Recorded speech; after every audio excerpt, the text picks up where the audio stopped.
서울지부 강동원이었습니다. 이번 주에 서울에 많은 폭설이 내렸습니다. 어떤 분은 첫눈이 주는 아름다운 순간을 휴대폰 카메라에 담았을 것이고, 어떤 분들은 갑자기 발생한 교통지옥에 힘겨웠던 기억을 간직했을 것입니다. 저는 그때 세종시에 있었기에 그러한 순간들을 전혀 느낄 수 없었습니다. 변화도 마찬가지일 거라고 생각합니다.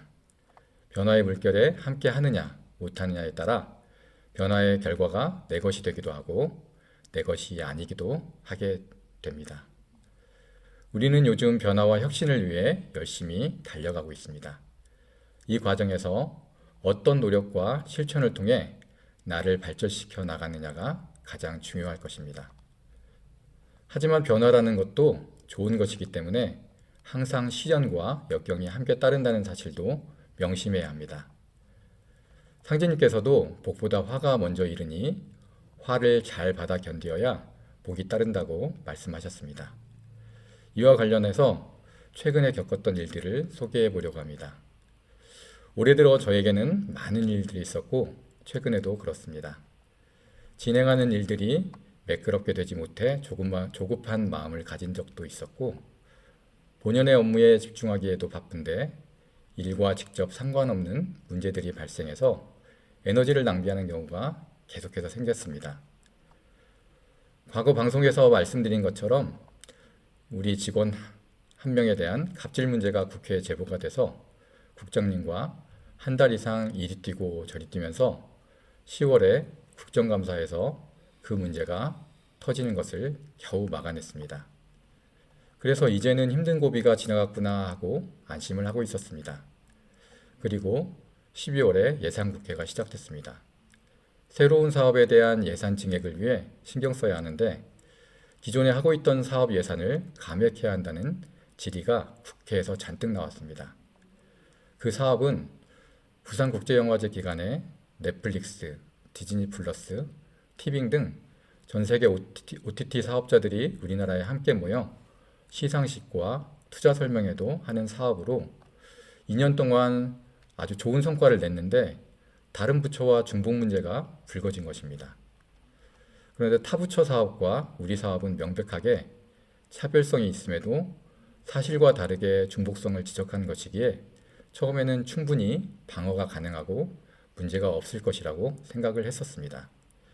그래서 우리 상임위에서 감액의 의견을 낸 의원실에 적극적으로 설명을 했습니다. 어떤 분은 감액 의견을 아예 철회를 해주셨고 어떤 의원실은 오히려 증액해야 한다고 의견을 바꿔주시는 등 우리 입장에 완전히 공감을 해주셨습니다. 그리고 상임위 소위 위원장실에도 친한 보좌관이 있어서 도와주기로 해서 잘 정리되겠구나 안심을 했습니다. 그런데 소위 회의에서 갑자기 야당 간사위원이 근거와 논리도 없이 우리 예산 5억 원 전체를 타부처로 넘겨야 한다고 난리를 쳤습니다. 그런데 그분 성향이 원래 강성이고 남의 말을 절대 안 듣는 스타일이라 우리 의견에 공감했던 다른 의원들이 회의장에서 아무 대응을 하지 않는 바람에 보류가 됐습니다. 국장님과 상임위 소위 위원실들을 찾아가서 설명을 다시 드렸고 다들 도와주겠다고 했습니다. 하지만 소위장에서는 다들 유아족존인 그 간사분 눈치를 보는 상황이 반복되었고 마지막 회의에서 여당 위원들이 퇴장한 가운데 야당 위원들만 표결하는 바람에 결국 2억 5천만 원 감액이 결정됐습니다. 법원으로 치면 1심이 끝난 것이고 대법원인 예결위에서 다시 예산을 살려보려고 야당 간사를 비롯한 5명의 의원실에 설명을 했고 다른 분들에게도 의원실에 도움을 요청해달라고 작업을 했습니다. 그런데 예결소위에서도 감액을 했던 상임위 간사와의 친분관계와 무대포 성격인 그분과 척을 지고 싶지 않아 하는 위원들 때문에 이 일이 우리가 원하는 방향대로 진행되지 않고 감액될 위기를 맞았습니다. 그 순간 도대체 왜 이렇게 일이 꼬이기만 할까? 나에게는 왜 이렇게 어려움을 주시는 걸까? 라는 답답한 마음이 들었습니다. 하도 갑갑해서 잘 아는 포정께 상황을 말씀드리고 답답한 마음을 토로했습니다. 그러자 제가 어려운 상황을 어떻게 헤쳐나가는지 상제님께서 보려고 하시는 것 같다는 말씀과 함께 잘 이겨내도록 같이 심고드려 주겠다는 말을 들었습니다. 그 말 자체가 저에게는 큰 위안이 됐습니다. 그 이후에 다시 마음을 잡고 소소위에 참석하고 하는 간사를 설득해야겠다는 생각을 하고 있는데 지난 주말에 대학 후배에게 연락이 왔습니다. 후배가 소위원 한 분께 부탁을 했고 그 위원께서 제가 보좌관에게 자세히 설명할 수 있는 기회를 준다는 것이었습니다. 저는 보좌관에게 설명을 했고 보좌관이 여당과 야당 간사실에 있는 다른 보좌관에게 직접 데리고 가서 도와달라고 부탁까지 해줘서 일이 잘 되어갔습니다. 그리고 마음을 졸이고 기다리던 중 드디어 이번 주 목요일에 예산 감액을 하지 않고 저희가 요구했던 원안대로 예결위에서 확정됐다는 연락을 받았습니다. 정말 기뻤는데 이번 일을 겪으면서 여러 가지를 느꼈습니다. 첫 번째는 상제님께서 우리에게 시련을 주시면서 우리의 마음을 시험하십니다.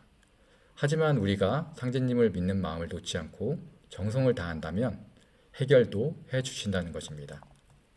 이번 일도 돌아보면 상제님께서 정해놓은 대로 움직였을 뿐 제가 한 것은 한 마음을 가지고 끝까지 포기하지 않았던 것뿐이었던 것 같습니다.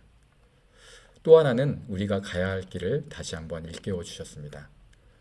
2억 5천만 원이라는 죽어버린 예산을 살리기 위해 저는 20곳이 넘는 국회의원실과 수많은 사람에게 도와달라고 부탁하고 성심을 다해 찾아다녔습니다.